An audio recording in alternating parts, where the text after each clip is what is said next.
আসসালামু আলাইকুম। দেখতে পাচ্ছেন আমি কাজ করছি। কাজটা একটু কষ্টের হলেও আনন্দ আছে, আনন্দ নিয়েই কাজ করি। আমার নিজস্ব কাজ আমি নিজেই করি।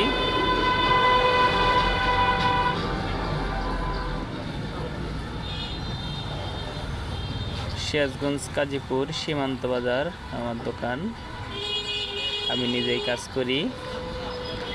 তো সবাই একটু পাশে থাকবেন আর আমার চ্যানেলটা সাবস্ক্রাইব করবেন।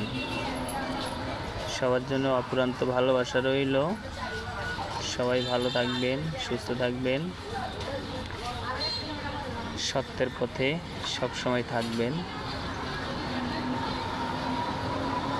মানুষের সাথে সৎ আচরণ করবেন, মানুষের সাথে সৎ ব্যবহার করবেন। দুই দিনের দুনিয়া ভাই, কে কখন চলে যায়। মানুষের সাথে হিংসি না করাই ভালো। অবশ্যই ভালো থাকুন সবাই। আল্লাহ হাফেজ।